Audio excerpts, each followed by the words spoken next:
kutuwezesha. Bwana asifiwe.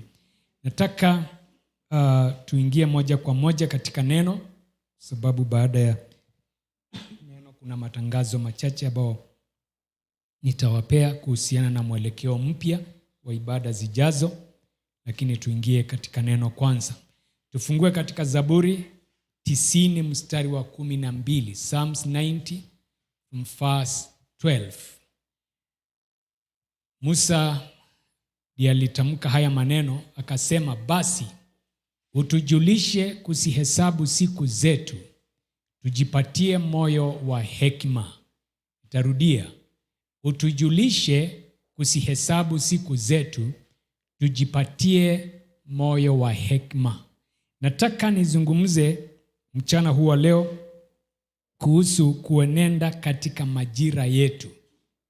Majira hapa ikitumia majira ambao ni wakati fulani ambapo Bwana ametuwekea kama wanadamu. Ukiangalia kifungu chote cha Zaburi ya 90, Musa anaanza na kuelezea jinsi ambavyo Mungu ndiye muumba wa vyote. Ili uone background yake. Anatambua Mungu aliumba mbingu, akaumba nchi. Then anamalizia na kusema mwanadamu naye ambaye aliumbwa na huyo Mungu, ingawaji ako katika mfano wa Mungu, hakupewa muda ile tunaita usio na mwisho. In fact anasema siku zetu ni miaka 70 na ikienda sana ni 80. Well, hakuwa anasema kila mtu atafikisha miaka 70. Kuna wale watakufa mapema, kuna wale watarefusha siku zao, lakini on average alikuwa anajaribu kupeana ya kwamba kuna limit. Mwanadamu hakuwekwa katika dunia hii aishi milele. In fact anasema hizo siku ambazo ni 80, ni miaka 80, Kiingereza inasema they are full of sorrow. Iko na shida zake, iko na mambo yake. The same statement ndio imerudiwa na mwandishi mwingine Ayubu, ambaye anasema mwanadamu aliyezaliwa na mwanamke, kumaanisha as long as wewe ni kiumbe cha hapo ulimwenguni, akasema their days are short and full of trouble. Siku zao ni chache na zimejaa shida. Well, alikuwa anajaribu kuangalia mambo yale yamepitia, na ukiangalia na yale Musa anazungumza, kile nataka ushike wazi hata kabla tuendelee. Musa alikuwa anataka wana wa Israeli watambue Mungu peke yake ndiye wa milele. In terms of muda ambao wako nao, yeye hana haraka. Hata sasa of course unajua kila mkutano, kila ibada kuna ule wimbo watu wachangi kuzungumza kwa sababu ya wakati, si ndio? Masaa yetu imeelekea, muda wetu unaisha. Mungu hawezi zungumza hivyo kwa sababu yeye he does not exist in that dimension of time. Yeye mwanzo, hebu nipe mstari wa kwanza. Kuna kitu nataka ushike, because in as much as we are created in the image of God, kuna mambo ambayo Musa anatoa tofauti. There is a difference between man and God. Give me verse 1. Wewe Bwana umekuwa makao yetu kizazi baada ya kizazi. Nipe, kabla haijazaliwa milima wala hujaiumba dunia, na tangu milele hata milele ndiwe Mungu. Generations have come, kizazi kimoja kimekuja, hicho kikaondoka, kizazi kingine kikaja, lakini anasema wewe ambao ni Mungu, wewe umebaki Mungu kutoka milele hadi milele.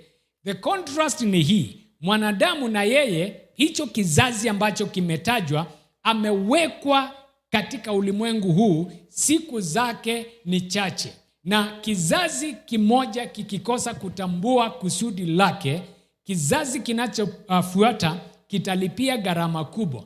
Kuna mstari kuhusu Daudi, Agano Jipya, ambao huwa unanitia changamoto sana.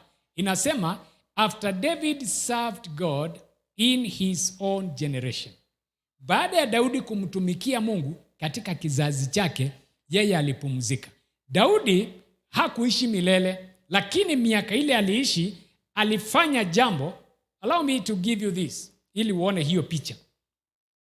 Wakati Sulemani, ambao ni mtoto ama mwana wa Daudi alipochukua usukani, maandiko yanasema Israeli mipaka yao ilikuwa kama vile ambavyo Mungu alikuwa amesema, kutoka Mediterranean hadi mto Jordani, kutoka inaitwa wa Misri, the Wadi of Egypt, all the way to the Lebanon mountains.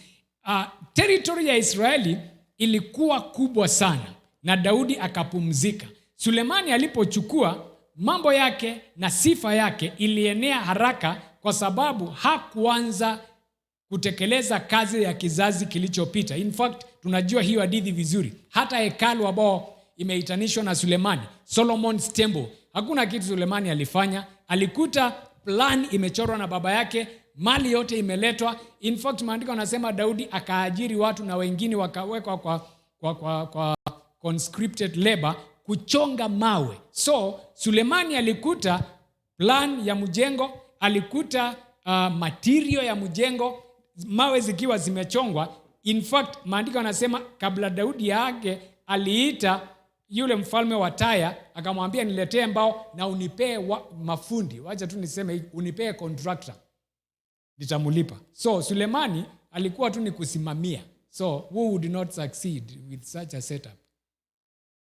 Umepewa mchoro ambao maandiko yanasema aliambia Sulemani, hii nilitoa kwa Mungu. It's not Solomon who prayed, Mungu niambie tunajenga hekalu inakaa namna gani. Daudi alifanya hiyo kazi. Well, yeye hangejenga hekalu, lakini katika kizazi chake alitambua, mimi nikiweka foundation mzuri, nilete material, nilete mchoro, nilipe contractor, the next generation inaweza fanya kazi ya rais. Na wakati Musa anazungumza haya maneno, ni kwa sababu anataka wana wa Israeli watambue, kizazi kitakuja, kizazi kitapita, Mungu peke yake ndiye wa milele. Na by the way, hata kama hii ni kando kidogo, wacha nikuambie hivi, hata kama saa zingine tunasifu sana ile ambao tunaita the Joshua generation, if you look at the bigger picture, ukiangalia generation ya Musa na generation ya Joshua, generation ya Joshua, it was a failure in this sense. Wakati ukisoma Joshua mwisho na Waamuzi chapter ya 1, inasema wakati Joshua na wazee waliokuwa umri wa Joshua walipokufa, Israeli yote wakapotea. Wakati Musa anakufa, they passed on the baton. Waliachia kizazi cha kina Joshua kazi, wakawawekea msingi. Kizazi cha Joshua kikafurahia kazi iliyofanywa na kizazi kingine. Wao hawakuhakikisha kwamba the next generation imepokea mambo mazuri, na ndio maana hata kama tunashinda tukisema kizazi cha Musa kilikufia jangwani, kizazi cha Joshua it's even worse. It died in the land without accomplishing anything. Walikufa wakaacha kizazi kinachofuata kikiwa akijui Mungu, kikiwa hakijui sheria ya Mungu, na hiyo ikafanya sasa miaka ingine 400. Wacha ile 40 ya Musa. I want you to look at it this way. The Moses generation costed Israel 40 years. The Joshua generation costed Israel 400 years under the judges. Who is a failure? Ni kizazi cha Musa ama ni kizazi cha Joshua? Na shida ilikuwa hivi. Kizazi hiki cha kina Joshua hawakujua wako na jukumu fulani, na kama kuna kitu unastahili kujiombea, na kila mmoja anastahili kuwa na hiyo kilio, ni ya kwamba siku ile, iwe ni miaka 100 ijayo ama ni miaka ngapi ijayo, utakapoteremshwa kwa mchanga, wakati watu wanakuja hapo kusema fulani ametuacha, wewe mwenyewe uende ukijua nimefanya kile ambacho nilikuwa nastahili kufanya. May it be said kama ya Daudi, alitumikia kizazi chake katika makusudio ya Mungu. Usiwe ulikuja hapa ukaishi miaka ambao Mungu amekupea, lakini ilikuwa waste of time. Unajua, unaweza dhani wewe unafanya mambo mengi, lakini kuna ile plan kulingana na Mungu. Anaangalia mpaka sasa huyo mtu anastahili kuwa amefanya nini. Kuna ndoto moja niliota nikiwa first year. Ni vizuri ku refer to some of these things kwa sababu najua unapohubiri unakumbuka kitu na vile ili kugeuzia maisha. Tulikuwa tumeenda mission Elbagon. And then tuliporudi nikaona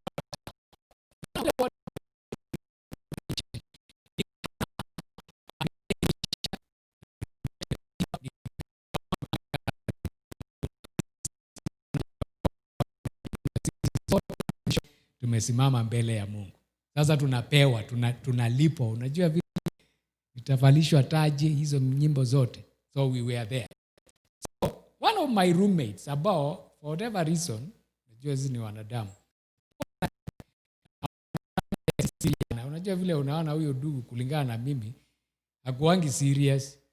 Tukienda maombi analalamika tumeomba sana.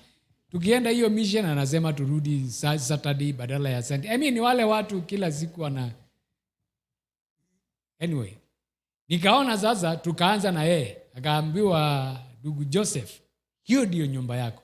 Nikaona kinyumba in my heart, nikaanza kusema kama hii ndio ya Joseph. The Joker. Ngojea uone yangu. Kama hii sasa huyu vile ninamjua. So nikaona tumeenda kila, I think in that dream, of course, anything is possible in a dream. So tulikuwa ni kama street ref, so tulikuwa tunaenda kila mtu anaambiwa fulani yako ndio hii, fulani yako ndio hii. Wakaenda wakiingia kila mtu yake, lakini nilinotice tu ya kwanza ya Joseph. Hizo zingine I was too excited, nilikuwa nataka yangu ifike. Tulipofika kwa yangu nikaambiwa sasa hii ndio yako, I'm sorry. Kuangalia haina roof. Nikauliza Mungu sasa, how comes haina roof? Ninaweza kuja na hata haijaisha. Akaniambia sasa itaisha namna gani? You are doing nothing. Saa hiyo ile maombi ninaombanga. Kulingana na mimi. Of course, it took me a very long time to recover from that shock. Kuomba, kuuliza Mungu, why? Then he began to show me, hizo vitu unafanya zingine mzuri, lakini nataka ujiulize kile mimi nataka ufanye. Well, let me maybe tell you why ilikuwa imefika hapo. As a first year, unajua ile excitement ya kuingia campus. I was in every department. Nilikuwa kwa praise and worship, nilikuwa kwa choir, ushering to ndio siku kuwa na Sunday school. So every other department kwa CU nilikuwa. So you can imagine sasa you are everywhere but nowhere in particular. So nikaanza kujua okay, ndio maana hata nyumba yangu haiwezi isha kwa sababu I am not concentrating on what I am supposed to do. Well, from there Mungu akanisaidia. By the way, God is so gracious. That thing kwa sababu iliniumiza sana, ili ni discourage sana. The next semester I had another dream, and this time round nyumba yangu ilikuwa imeisha. So nikasikia mzuri sana. Of course kulikuwa na hiyo kauoga, na kama imeisha nitakufa. Nikasema hapana, hata Joseph hajakufa na yake iliisha kitambo.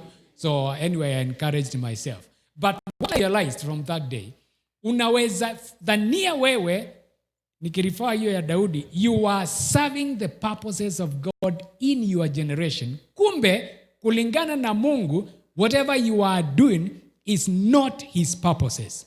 Wewe uko kwa shughuli, uko kwa agenda zako tofauti, uko kwa vitu ambazo Mungu hajakusudia.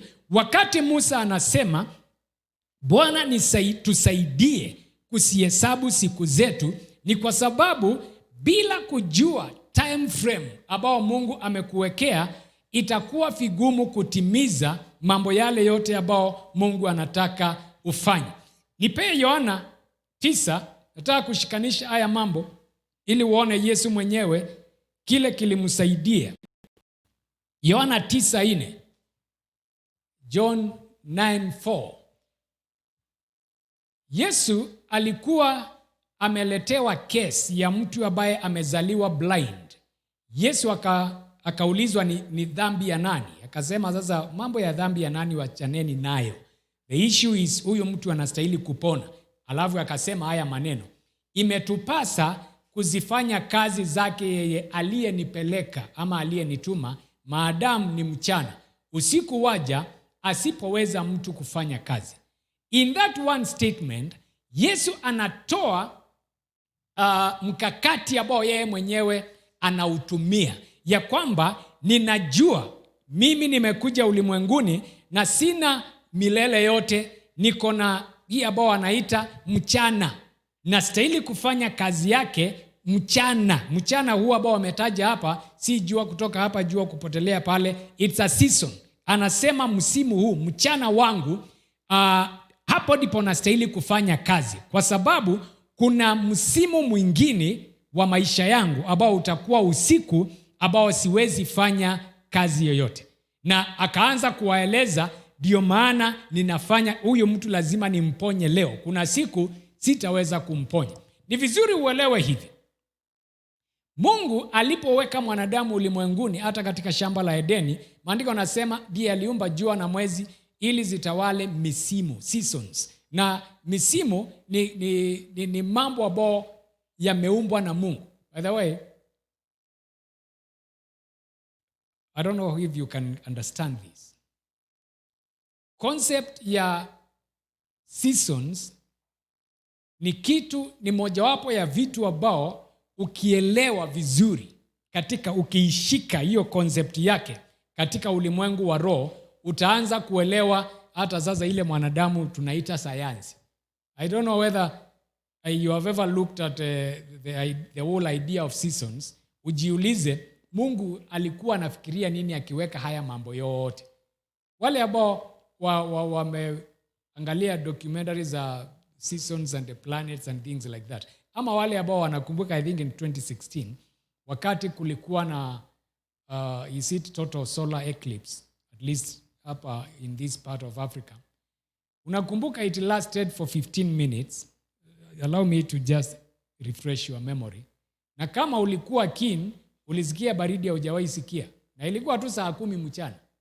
Simply because jua imefunikwa kidogo hivi, masaa ambao haistahili kufunikwa. Ile baridi iliingia. I found myself shivering saa 10. I still remember that. I think it was 2016 somewhere there. Kwa sababu sasa kuna kitu in quotes imeidafia na certain season. Wewe unaweza kosa kuelewa, lakini Mungu anajua ni kwa nini hiyo jua ama ardhi inapozunguka hivi, wakati sasa pande moja imepigwa jua, pande ile ingine iko baridi, alafu sasa inazunguka inakuwa the other way round, alafu hiyo kitu inajirudia. Unaweza kuelewa hiyo tunaita kipindi ya baridi, kwa sababu huku kwetu hatuna real winter, mwezi wa 7. Wewe unaweza kukosa kuelewa ekonomi ya hizo siku, ni baridi, ni nini inaendelea. Unaweza hata kukosa kuelewa majira kama haya ya mafuriko. You know, wakati unaona Lake Nakuru imefurika ikafunika manyumba. To us, it makes no sense. To us, that thing is uneconomical. But when you begin to look at it from God's standpoint, hata kabla uende mambo mengi ya kiroho, you just need to do a little research. Utambue ya kwamba kuna mbegu ambazo ziko kwa hii mchanga haziwezi mea mpaka zifunikwe na maji muda mrefu. Hapo ndio unaanza kuelewa kumbe Mungu alikuwa anajua. Nilikuwa naona wakisema the Australian ile jua inawakanga mpaka moto inawaka peke yake. I mean, can you imagine? Joto imekuwa kali mpaka nyasi inawaka bila kupigwa kiberiti na mtu. Ati kuna season ambao hiyo ikiwaka, moto ikichoma, kuna nyasi, kuna species huwa zinamea, haziwezi mea kabla ichomeke. So at the end of the day unaangalia unakuta sisi ndio hatuwezi elewa, lakini Mungu anajua kwa nini aliweka hivyo. In the same way, misimu ya maisha, wewe ndio huwezi elewa kwa nini upitie ka kipindi ya winter, ka kipindi ya baridi, ka kipindi ya ukame katika maisha. Wewe ni hasara tupu, lakini siku ile utaona mambo kutoka kwa standpoint ya mbinguni. Utakuta hiyo season kuna mambo yalichomoka ndani yako hayangechomoka wakati mwingine. Of course, it's easier said than done. Ni rahisi kusema hivyo, lakini tunajua unapopitia msimu fulani, baadaye kuna vitu unakutanga, kwanza hata hukujua uko nazo, ama hata hukujua uko na udhaifu fulani, hadi wakati msimu fulani ulikuja katika maisha yako. So kabla uanze kuona Mungu haelewi ni nini anafanya, ni vizuri ujue kwa sababu yeye ndiye ameumba mwanadamu, akajua kutakuwa na wakati wa jua, wa mvua, wakati wa kiangazi, wakati wa hii, wakati wa mchana kuna jua, wakati usiku kuna baridi na kuna giza. The Lord knew why. Yesu akaangalia mtu ambaye anataka kuponywa, akawaambia ni lazima nifanye kazi wakati ni mchana. Hiyo mchana si 12 hours ya sunlight. Anaongea juu ya mambo ya kiroho, na akajua niko na wakati fulani, kuna siku itafika sitaweza kufanya hii kazi. And of course unajua ilifika, akashikwa, na hata wacha kushikwa, akaondoka hapa ulimwenguni. Sasa ni sisi ndio kizazi ambacho kinastahili kuwa sasa kikiendeleza, lakini yeye sasa hafanyi. Nataka uone hivi, ili tutekeleze mwito wetu katika kizazi ambacho Mungu ametupea, then kama Musa lazima tujue majira yetu. Wacha nikupee point kadhaa ili hii kitu uishike haraka. Jambo la kwanza, lazima ujue kwamba uko na muda limited, ama umepimiwa miaka. Kusema hivyo ni kusema hata maisha yako hapa ulimwenguni, kabla hata tuongee juu ya kile utafanya, ni vizuri ujue wewe si Mungu, wewe hautaishi milele. Sijui vile hii kitu naweza kukueleza ili iingie, kwa sababu attitude ya watu wengi ni ya kwamba hakuna mahali tunaenda, tuko hapo, so wachana na mbio, wewe fanya tu mambo polepole. Lakini kabla ushtuke, unakuta miaka imesonga, unakuta sasa mambo fulani haiwezekani kwako, labda kwa wengine, lakini kwako imeanza kuwa haiwezekani. Unakuta ya kwamba kwa sababu majira imeenda, sasa kuna mambo unalazimika kung'ang'ana ukijaribu kuyafanya. Yet wakati ambapo ulikuwa mchanga that word, ungeyafanya kwa urahisi sana. Tuanze na mambo ile ya kawaida ya maisha. Acha kuishi ni kana ya kwamba the next 200 years uko nazo. Kile kinatukula saa hizi. Hebu nirudi kwa ile statement nilisema ya vizazi. Ukiangalia kizazi cha kina Musa, they made provision for the next generation. Walijua sisi hatutakuwa hapa milele, wacha tuandae vitu kwa sababu ya kizazi kingine.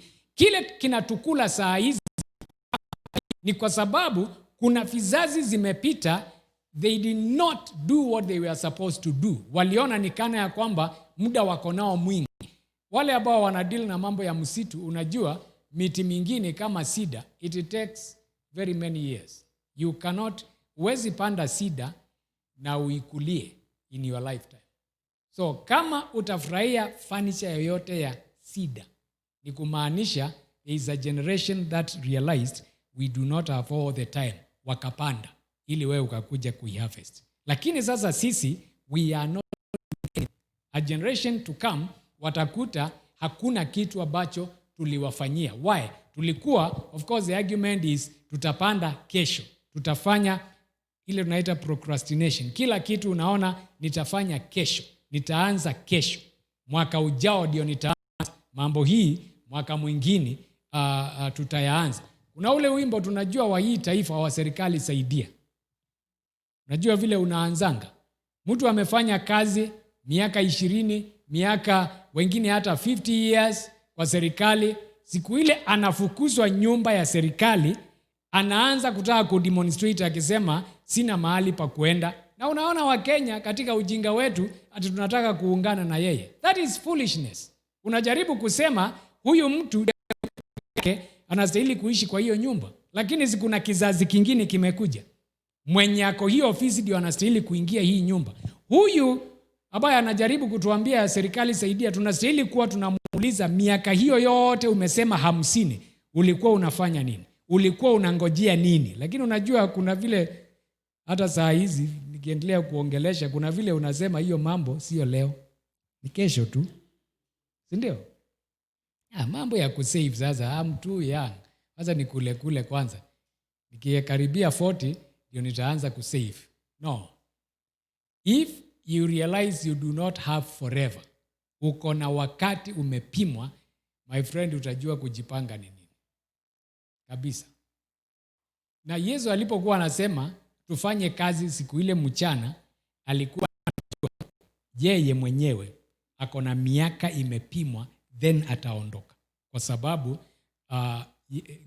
Jesus is eternal, but he came to earth to stay for a season. Alikuwa anajua hapa ulimwenguni niko na muda mchache sana. Hii mambo ya kushinda ukisema ni kesho ndio inakula watu wengi wasijisaidie katika maisha. Hata mambo yao ya kawaida hawajisaidii, mambo ya kiroho hawajisaidii. Unaishi tu ukisema nitaanza kesho, nitaanza kukua serious kesho. Unajua ile maombi watu wanaombanga mwanzo wa mwaka, wengi wao watakuwa Mungu, ninajua miaka hiyo ingine nimekuwa mchezo, mwaka huu nitaanza kujipanga. Anakuta mwaka umeisha tu. Of course unajua ile watu wanasemanga January tu ndio inaonekananga ikiwa mrefu. After that, kwanza ikishapita September ni kama kuna siku zinarukanga. Kabla useme ngwe utasikia tuko December. Si ndio? Sasa ile mambo yote ulikuwa umesema utafanya mwaka huu, umefanya ngapi? Na unajua kwa nini hujafanya? Tangu January uliishi ukisema nitaanza mwezi ujao. Wacha hii mwezi iishe, nitaanza hiyo ingine. Niko na wiki ingine, niko na mwezi mwingine. Unakuta time imekupita. Tuanze na mambo ya kawaida ya hii maisha. The moment unaishi ni kana ya kwamba uko na forever. Baadaye utakuta you lost a lot of time. Ukimark time tu, ukifanya saa zingine hata mambo ambayo hukuwa unastahili kuyafanya, ni vizuri utambue miaka yako hapa ulimwenguni. Musa anasema utufunze kuhesabu siku zetu. Kwa sababu hata kama hujui, of course unasema hatujui ni lini, lakini unajua kuna siku moja. You may not know the exact day, but each one of us is sure, at least hiyo hauhitaji nabii, unajua kuna siku utaaga. Si ndio? Hiyo hitaji ati kusema hiyo nimekataa. Hata ukatae, si utakufa tu. That's ordained of God anyway. Kama vile mtu, by the way, I don't know whether sometimes katika harakati ya watu kuingia ile tunasema mambo ya kiroho sana, wanabadilikanga, wanaanza kuwa na kaujinga fulani. Niruhusu tu niite kaujinga. Because mimi sielewi hii crazy ya watu kushinda wakisema nimekataa roho ya kuzeeka. How? Kuna roho ya kuzeeka? Ama kuzeeka ni roho? Na hata kama ni roho, whichever, iwe ni roho, unaweza kuikataa aje? Kukataa ndio itafanya sasa usizeeke. Of course ni watu tu. By the way, wakati mtu anasema hivyo ni kwa sababu anakuambia kuna mambo sijamaliza hapa ujanani, so nataka mark time hapo ili mimi nimalize mambo yangu. Kubali my friend. Wacha hivyo. Wacha miaka hiyo unahesabu. Do you know you are older now than when you came to this service? Umejua hivyo? Ama huko unajua? Umezeeka. Saa hizi wewe ni mzee kuliko vile uliingia ile mlango. So hata ukishinda ukikataa, nazi hapa uko kwa uwepo wa Mungu forever young, lakini umezeeka, usipende hata ukikataa namna gani. Sasa badala ya kushinda ukisema nimekataa roho ya kuzeeka, ambia Mungu nataka nizeeke kwa heshima. Nataka nizeeke nikiwa I am proud of what I have done. Bwana asifiwe sana. Wache kushinda. Kwani wakati unaona mtu anakataa umri wake, ni miaka anakataa ama ni kujiangalia naona miaka yangu mahali sasa niko sistahili kuwa nikikaa design fulani? Hiyo ndio inamkula. Because when you feel everything is okay, what is wrong? Miaka yako kuwa umefikisha mahali fulani. Sasa ukisema watu wanakuuliza, hadi umesema uko na miaka ngapi? 53. Na bado uko kwa landlord. Sasa hiyo ndio utaki kuulizwa. Sababu mwenye, I don't know whether you have realized, mwenye anaonekana ameachieve akiwa young hata anajiongezanga. Akamwambia I'm almost 28. Yule mwingine hajafika hapo ataanza kukuambia niko hapo 25. Huyo anajitaka kukupeleka mbele, ni kwa sababu anakuambia my friend, ukipima mambo yale nimefanya, kazi zangu zimenifikisha 28. Kwa sababu anaona alihesabu siku zake mapema. So badala ya kushinda ukiresist ati roho ya kuzeeka, achana na hiyo. Just do what you are supposed to do. Kuzeeka utazeeka tu, hata ukiomba namna gani. Hata ukijiwekelea mikono dada, gray hair itakuja tu. So achana nayo tu. Funika ukitaka, lakini ujue hata ukifunika bado iko tu, si ndio? Ziada yangu nimenyonyoa, lakini najua iko. Siwezi shinda nikipigana nayo.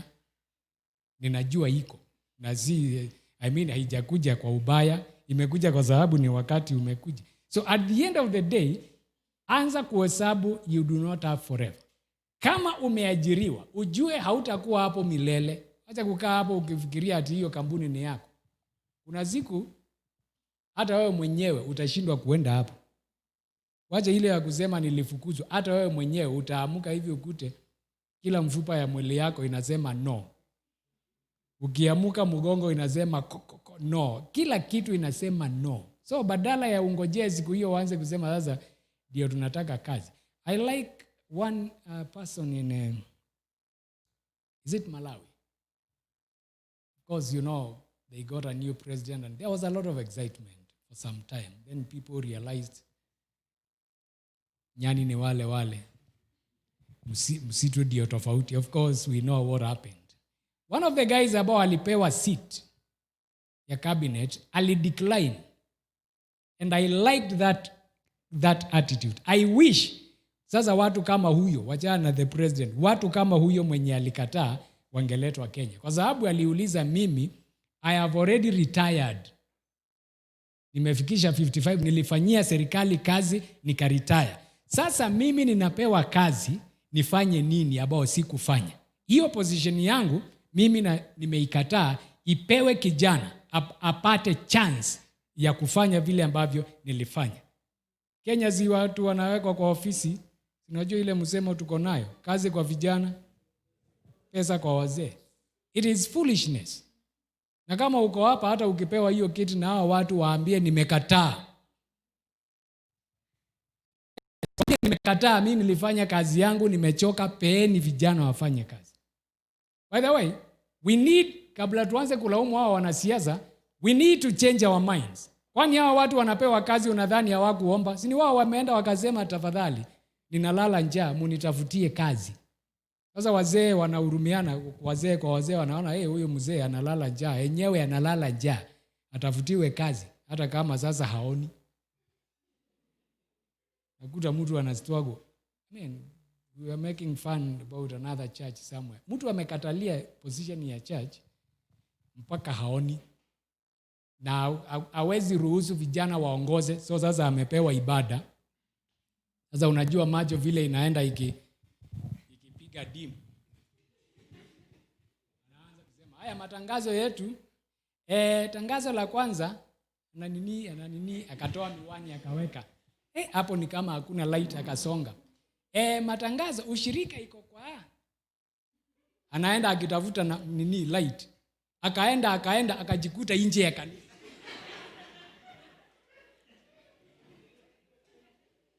Bado akitafuta light ili asome matangazo. Sasa mpaka anaulizwa, lazima usome matangazo? Wakati ulikuwa kijana, kwa nini hukusoma? Na hata kama hukusoma, si ukubali hiyo iliisha. Sasa leave it to some other people. Let someone else do that. Kubali your time is over. Hata kama haukuitumia vizuri.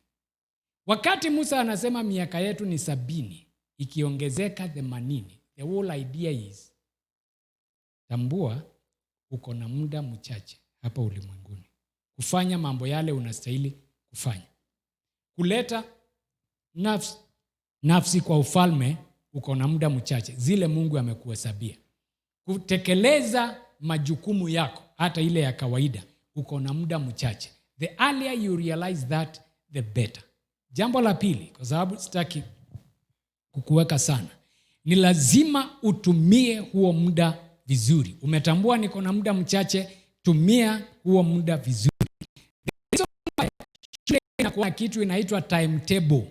Ni kwa sababu education system inajaribu kumold mtoto. So, hawezi jua wakati wa kusoma hesabu na Kiswahili na ile ingine, inabidi mtu ampangie na ampigie kengele ili ajue huu ndio wakati wa kushift to the next thing. Of course, wakati when the education what you are supposed to learn fails, you know that education system is not working. And that is exactly why you see in many dispensations, kwa sababu ya watu kuconcentrate na labda kupita exam, we are raising a generation ambao hawawezi kujipangia time.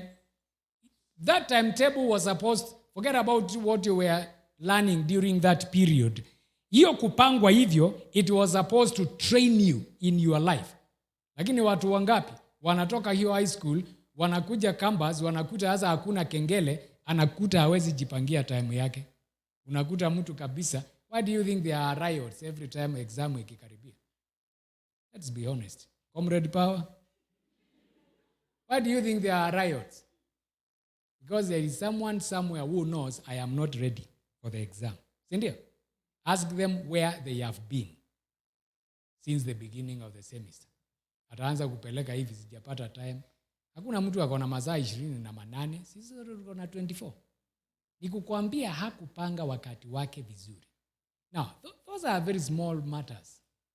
Mambo ya exam. Maisha yako, ukikosa kutumia muda wako vizuri, utakuta later mambo yamepile up, unajaribu kukimbizana nayo, uwezani nayo. Hata mambo ya kiroho. You know, vile watu wanashinda wakisema sina time ya kusoma maandiko, sina time ya kuomba. It's a lie. Kwani kuna mtu akona masaa mingi? Kila asubuhi, kila mwanadamu ulimwenguni anapeangwa 24 hours na Mungu. In those 24 hours, kuna watu watatekeleza kazi zao, waende kwa ofisi zao, wafanye kazi zao, waende warudi nyumbani wakuwe na jamii yao. In the same 24 hours, kuna mtu hata moja ya hizo hatafanya. Na jioni atakuwa anasema sasa, mimi sikupata time. Sikuwa na time kabisa.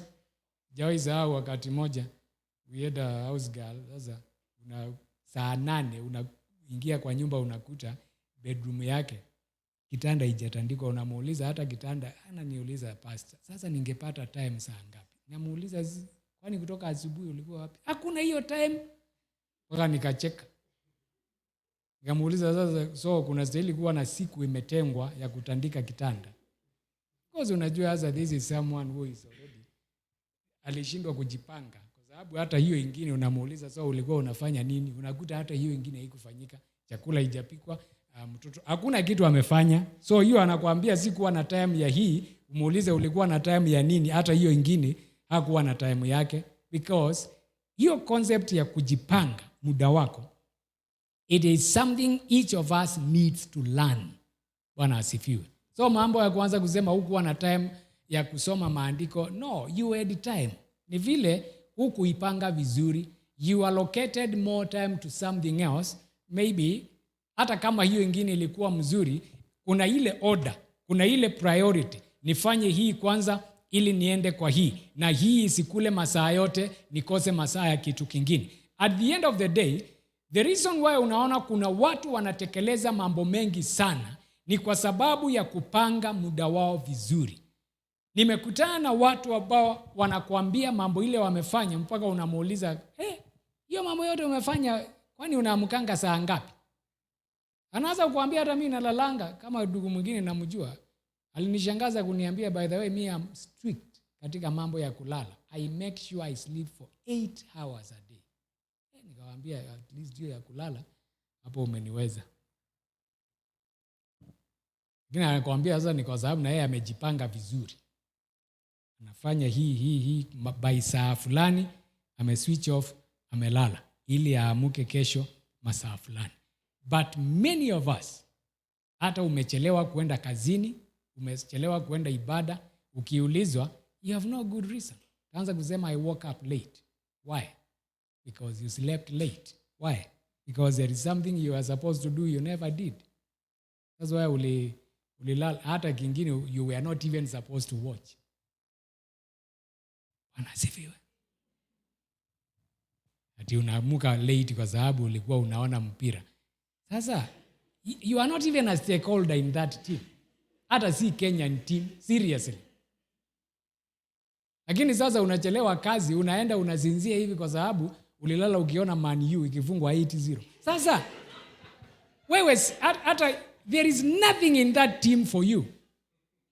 If you have to watch football or whatever you have to do, the issue is then plan your time. Ya kwamba nitaona masaa hii na haitanikula ati niwe sijafanya ABCD. Let me tell you this.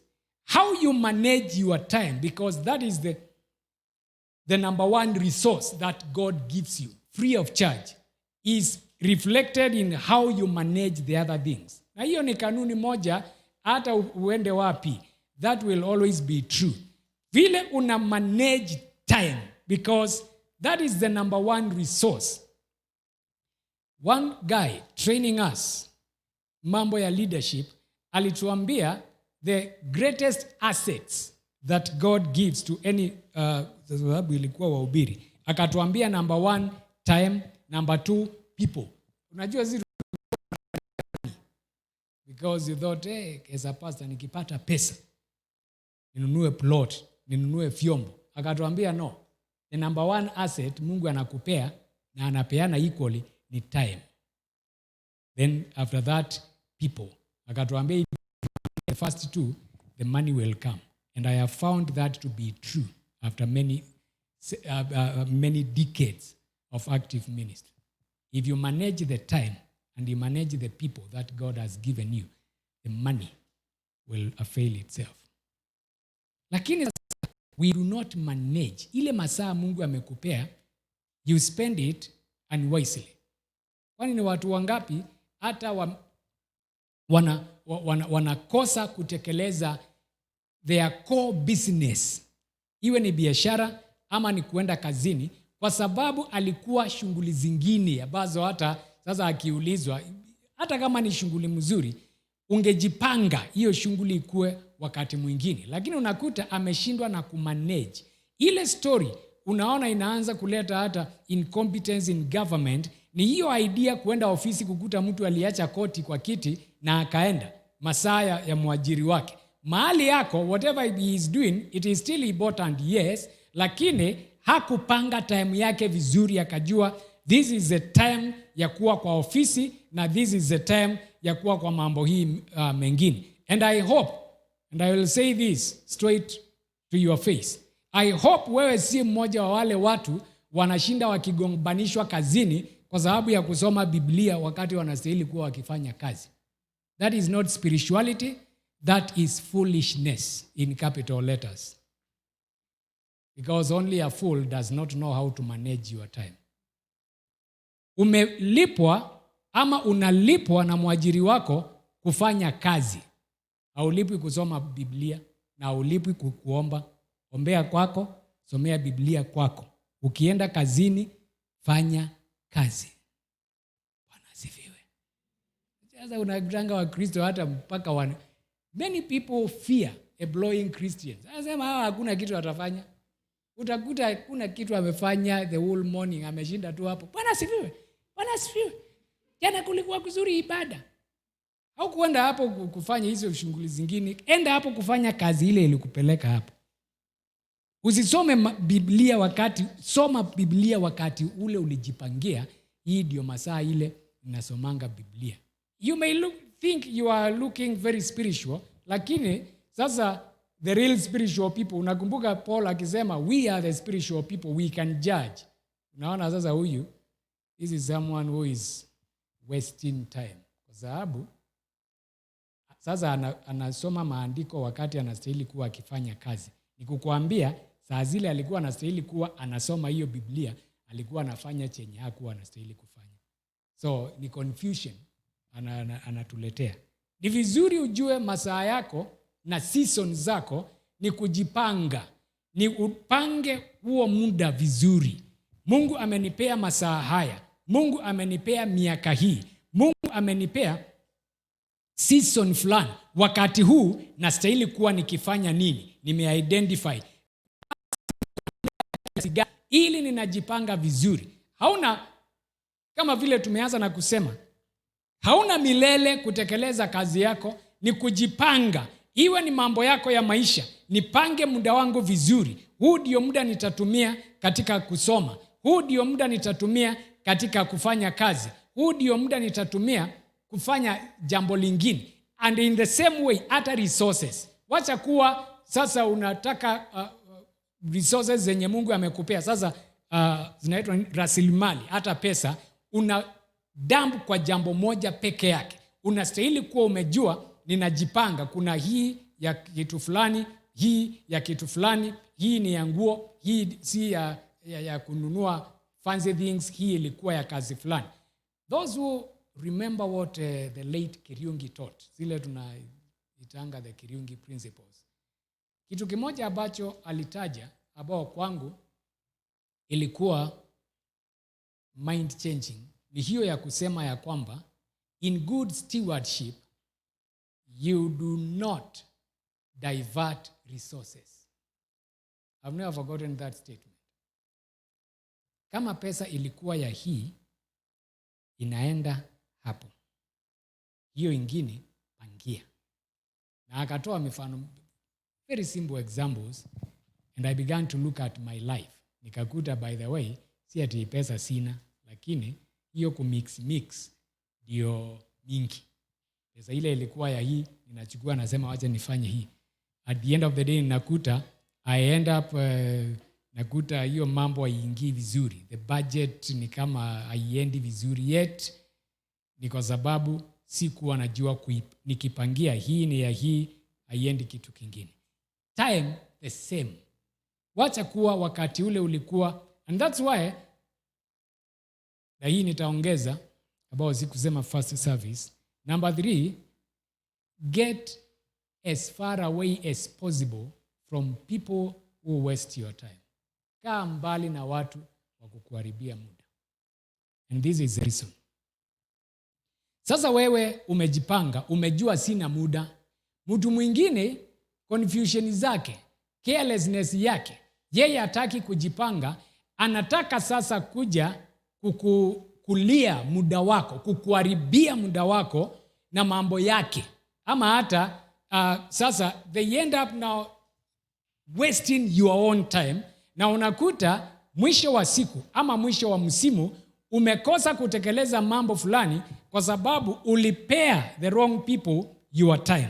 Iwe ni vile mmekubaliana na mtu, and especially for us believers. Unajua vile tunasemanga masaa ya Mwafrika. Hakuna kitu kama hiyo. Kama umeokoka, umeokoka. Tukisema tukutane saa 2 ni saa 2. Wacha kushinda ukianza kuniambia saa 2 ya mzungu. Ni saa 2 ya Mkristo. Because sasa hiyo, unajua vile mtu anasemanga, niliona nifanye vitu zingine kwanza.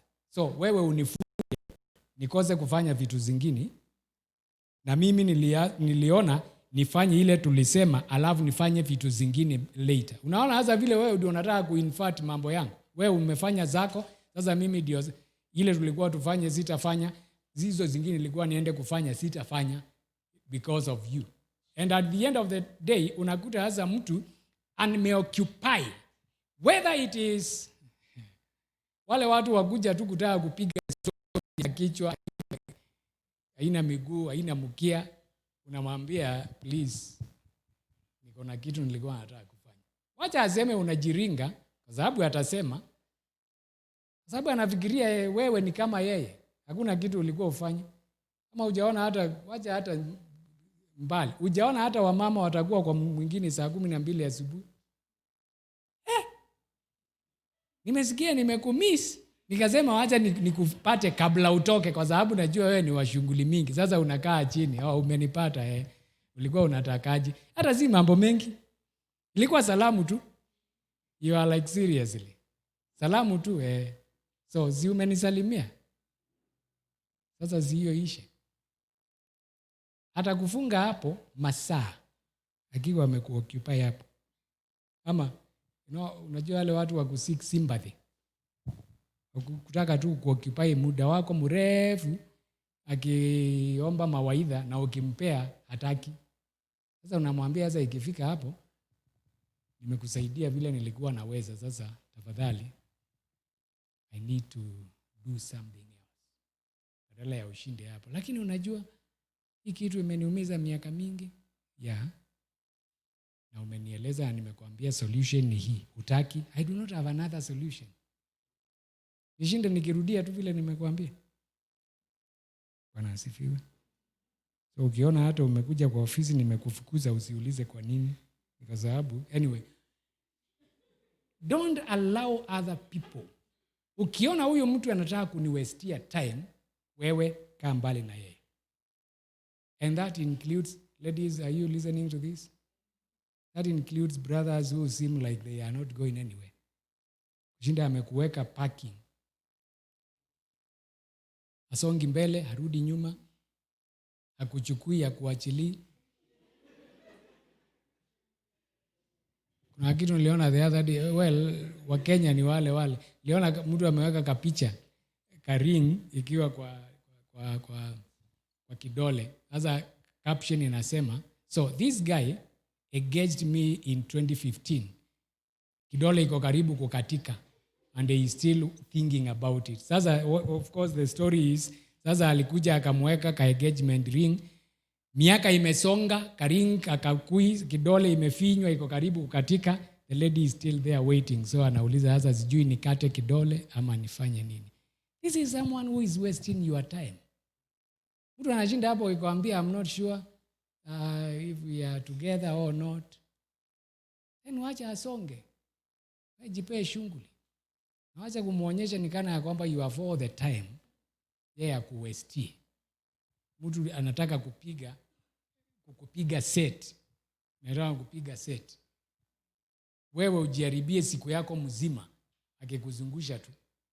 Whoever they are, you should not allow them. By the way, one of the things I am known for in a bad way ni kukataza watu kuhubiri hata kama alikuwa kwa posta. Ile story ya tuimbe wimbo moja mbili tukingojea mhubiri. No. Not on my watch. Wewe enda mahali ulikuwa uende, God bless you. Hatutaimba wimbo mbili tukingojea ukuje. Because sisi tulikuja mapema. That sounds harsh. But wherever you are, unless you really had a good reason, now uka explain. Unajua, by the way, those who manage their time, they will, even when something goes wrong, wanaona mambo ita delay, they will be careful to let you know. Kwa sababu already wanajua hiyo time imepitana. Si ndio? Uliona hiyo caption ya how people jog. Wakasema the professionals, anakimbianga bado akiwa na saa. Naona he is jogging. Kwa sababu hiyo jogging iko na masaa. Si ndio? Hakuwa akimbia the whole day anyway. So anakimbia anaangalia time, anakimbia. Sasa alikuwa anasema the lazy ones anaona anaenda hivi. Because he has no time, he has no agenda, he can run the whole day. Ama anaweza kimbia nusu na aende nyumbani aseme hata ni ya nini. You need to stay away from people who are likely to waste your time. And that's why kanuni moja ya shetani ni kutaka kukuwestia time, even with inconveniences out of nowhere. Hii inaanguka, hii inapotea. Ama hujawahi amuka Sunday morning, you want to be in service, unakuta you don't seem to know where anything is. Umepoteza hiyo mpaka unakuta sasa hapa hii si kawaida. That's when you begin to realize the devil is a time waster. Anataka ushinde ukizunguka na hivi. Yet msimu wako unaisha. Bwana asifiwe. Tusimame kwa miguu yetu. Misimu ilikuja ili tujue tunafanya nini. Msimu wa kupanda, ukikosa kupanda, msimu wa kuvuna utajikuta hauna chochote. So unaweza shinda ukilaumu the harvest season, but the problem was the season when you were supposed to plant, you never did anything. Ulipitwa na huo wakati. uliharibu wakati wako. Haukufanya, haukujua kuhesabu siku zako, haukujua kujipimia. Na kama kuna kitu unaweza jisaidia kama mwanadamu na kama Mkristo, ni kujua kupanga masaa yako. Hiyo itakusaidia hata kukua kiroho, kwa sababu utasoma, utaomba na utafanya yale yote ambao ulikuwa unastahili kufanya. Let us not, usikubali masaa yako iishe, ukute msimu umepita na kile ulikuwa ufanye hujafanya, na Mungu hata kuongezea time. Masaa ikiisha, imeisha. Msimu wako ukiisha, umeisha. Hakuna siku Mungu ataanza kurudisha msimu. God can give you another 5 seasons I was about to say seasons are seasonal.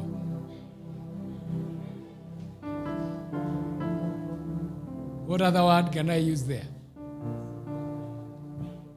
Recurrent, yeah, that's the word. Unakuta ile mandi ulilose wiki hii ukana na mandi ingine, ili upate a second chance. Ulikosa kupanda last time msimu wa mvua, sasa msimu mwingine wa mwaka huu, ile umepoteza, sasa kuna msimu mwingine. Lakini ukienda ukipoteza misimu hivyo, with the time unakuta you never did what you were supposed to do in this life. Na hakuna kitu kigumu kama kufika mwisho wa maisha yako ukiangalia nyuma ni regrets. Sasa unajaribu raise a family when you are 70. That's something you should have done earlier. Unajua hiyo tunasemanga masaa ya mzungu. Tofauti yetu na wao ni hiyo kujipanga. Sababu sasa by the time wako 18, so wanakuanga wamemaliza college. So many of them, hata ukiona, sijui kama umeona, many of them wakikuja hapa mtu anakuambia this is my daughter, unamwangalia, you are like I thought she is your young sister. Because wataanza kupata watoto akiwa 18, 19. By the time ako 25 hiyo chapter amemaliza. Sasa huku unaanza ukiwa 40. Sasa by the time unampeleka high school, watoto wengine wanamuuliza, huyo ni Googs, huyo ni Shush. Unaona mtoto anakuambia Hekima, wewe uniachiange kwa gate na uende. Anyway, that's a smaller issue, kwa sababu those are things maybe out of control, but you can plan the time God has given you. Inua mikono yako.